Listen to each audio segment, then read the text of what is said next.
A family of 6 from Gaza have applied to live in Britain using this scheme, and a judge has now ruled in their favour.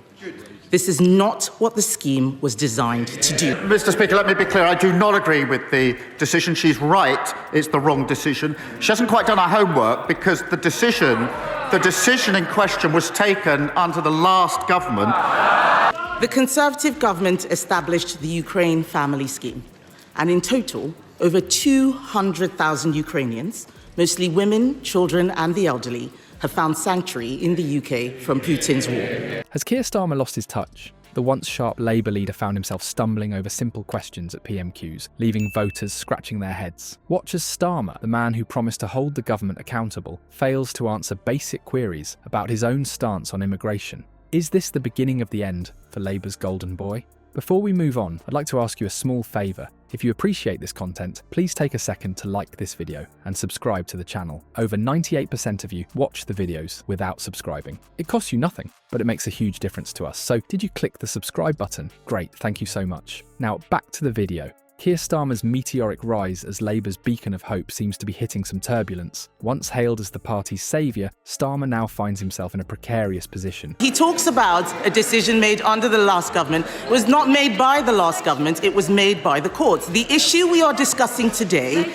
is about judicial decision. I've already said the Home Secretary has already got her team working on closing this loophole. We don't need to wait for that. We're getting on with that because we're taking control. We cannot be in a situation where we allow enormous numbers of people to exploit our laws in this way. There are millions of people all around the world in terrible situations. With his political armour showing signs of wear and tear, the recent Prime Minister's Questions, PMQs session, has left many wondering if we're witnessing the unravelling of Labour's golden boy. Starmer's performance during the latest PMQs has raised eyebrows and sparked heated debates. The Labour leader, known for his forensic questioning style, found himself on the back foot when faced with pointed inquiries about immigration and a recent Gaza court ruling. What should have been a routine exchange turned into a spectacle of evasion and discomfort. The stark contrast between Starmer's past promises of transparency and his current reluctance to provide straight answers is impossible to ignore. This sudden shift in demeanour has left political analysts scratching their heads. Is this the same Keir Starmer who once pledged to bring clarity and accountability back to British politics? It should be Parliament that makes the rules on immigration. It should be the government that makes the policy. That is the principle, and the Home Secretary is already looking at the legal loophole which we need to close in this particular case. This decision is completely wrong. It cannot be allowed to stand. Is the government planning to appeal on any points of law? And if so, which ones? If he plans to appeal, then the appeal may be unsuccessful and the law will need to be changed. As the PMQ session unfolded, viewers watched in disbelief as Starmer fumbled over what should have been straightforward questions about immigration policy. His inability to provide clear responses has fueled speculation about what critical information he might be trying to conceal from the public. The Prime Minister, seizing the opportunity, pressed Starmer repeatedly on whether the government would appeal a court ruling allowing a family from Gaza to live in the UK. Yet each time Starmer's answers fell short, leaving a trail of unanswered questions in their wake. This sudden loss of composure hasn't gone unnoticed by political experts. Many are now questioning whether Starmer's political armour is finally cracking under the pressure of leadership. The evasiveness displayed during PMQs seems to mirror the very tactics he once criticised in his opponents, an irony not lost on keen observers of British politics. Public trust in Starmer appears to be waning as a result of these recent performances. Polls indicate a shift in voter sentiment, with many expressing disappointment in his handling of key issues. The frustration is palpable, particularly among those who had pinned their hopes on Starmer. On a Monday of this week, they voted against increased powers to deal with those that are running the vile trade of people smuggling. Mr. Speaker, if the Prime Minister was on top of his brief, perhaps he'd be able to answer some questions. Given this crazy decision, and so many others, new legislation is needed to clarify the right to a family life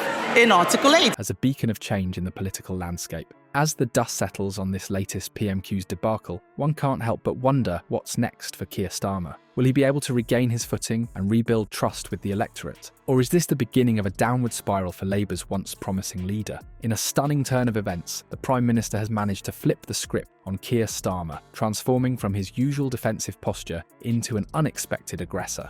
The Labour leader, typically known for his razor-sharp questioning, found himself backed into a corner during the latest PMQs session. The cause? A controversial Gaza court ruling that has set the political arena ablaze.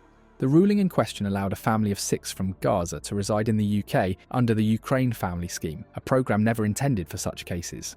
This decision has ignited a firestorm of debate over immigration policies, and the Prime Minister seized upon this opportunity with surprising dexterity. As Starmer pressed for answers on whether the government would appeal the court's decision, the Prime Minister expertly deflected, instead shining a spotlight on Labour's own murky stance on immigration. In a masterful display of political jiu-jitsu, he used Starmer's own words against him, leaving the Labour leader fumbling for a coherent response. The Prime Minister's counterattack was as unexpected as it was effective. Rather than directly answering Starmer's inquiries, he pivoted to highlight the government's proactive measures. He asserted that the Home Secretary was already working to close the legal loophole that had allowed the Gaza family to apply under the Ukraine scheme. This strategic move not only showcased the government's responsiveness, but also forced Starmer into a defensive position. As the exchange unfolded, it became increasingly clear that the Prime Minister was attempting to force a damaging admission from Starmer. By repeatedly pressing on Labour's current stance on immigration and judicial decisions, he exposed potential fault lines within the opposition party. The Labour leader's evasive responses only served to fuel speculation about internal divisions and policy uncertainties. The impact of this role reversal on Labour's image cannot be overstated. Starmer, once hailed as the party's great hope, now appeared flustered and ill-prepared. His inability to provide clear, concise answers to straightforward questions left many wondering if the Labour Party's position on immigration is as muddled as it seems. This unexpected turn of events has left voters questioning their allegiances. The Prime Minister's adept handling of the situation has not only bolstered his own image, but has also cast doubt on Starmer's leadership capabilities. As the dust settles, it's becoming increasingly clear that this PMQs session may have far-reaching consequences for both parties. Starmer's fumble at PMQs could be the beginning of the end for Labour's electoral hopes. As experts predict, this poor performance might just be the straw that breaks the camel's back, sending disillusioned voters scrambling for alternatives. It's not just about Starmer anymore, it's about a public that's grown weary of political doublespeak and evasion tactics. The British electorate isn't stupid. They can smell a politician's fear from a mile away, and right now, Starmer's reeks of it. His inability to give straight answers is becoming a liability, not just for him, but for the entire Labour Party. As trust in traditional party leaders continues to plummet, we're left wondering who's going to step up and fill this gaping void of accountability. Perhaps it's time for a new breed of political leaders, ones who aren't afraid to call a spade a spade. The public is hungry for straightforward, no-nonsense communicators who can cut through the political fog. As Starmer's star fades, we might just see the rise of more direct, honest voices in British politics. The question is, are we ready for what that might look like?